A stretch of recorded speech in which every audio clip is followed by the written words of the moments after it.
আমার নাম মোহাম্মদ ইমাদুল ইসলাম।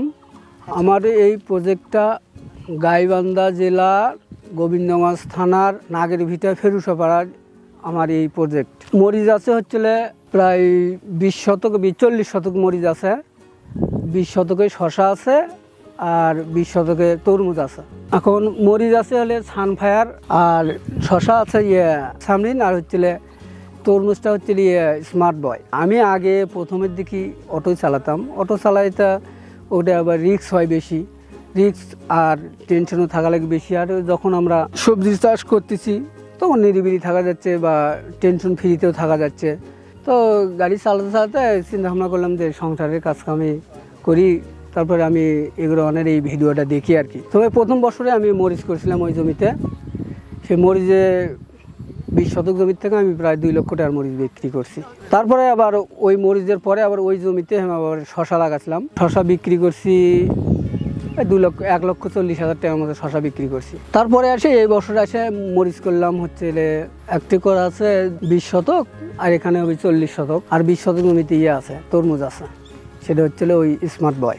আলহামদুলিল্লাহ আল্লাহর কাছে লাভ করি, শুকুর, যা পয়সা পাইছি মোটামুটি তো খুব ভালো।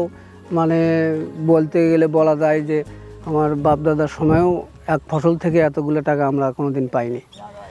এখন ধরেন যে ওটি মরিচের 2 লক্ষ টাকা, এইদিকে হচ্ছে 1,40,000 টাকা। অনেকেই আছে যে না এত টাকা খরচ করে ফসল হবি কি না, অনেকেই ভয় পাচ্ছে, অনেকেই আসতেছে না, আবার আসছে, অনেকেই আসছে।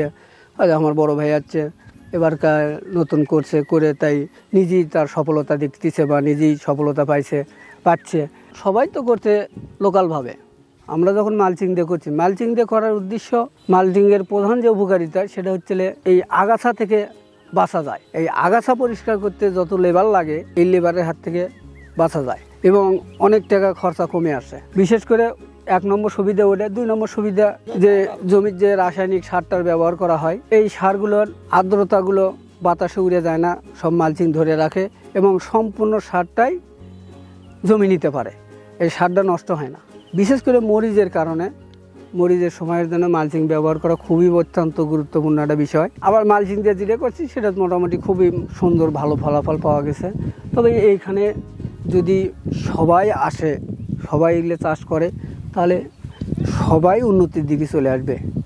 এটাই তো আমার প্রত্যাশা। এখন কে করবি আর কে না করবি সেটা তো, এরকম ফলন বা এরকম মার্কেট যদি পাওয়া যায় তাহলে মানুষকে অভিনয় করে বা ডাকে আনা লাগিচ্ছে না, মানুষ নিজে চোখে দেখিচ্ছে। আমার জমিতে মানুষ অনেক লোক আছে, এসে দেখছে যে জমিতে কী ধরনের ফল ধরছে। একটা গাছের ফল দেখে এমনিতেই মাথা কাজ করে না, কেমনে ধরে এতগুলো মরিচ। মূল কথা যেটা সেটা হচ্ছে কি, কৃষিতে যদি ভালো ফল পাওয়া যায়, মার্কেট ভালো পাওয়া যায়, বাজার ভালো পাওয়া যায়, তো আমি মনে করি যে অন্য কোনো কিছু চাই কৃষিতে অনেক লাভজনক।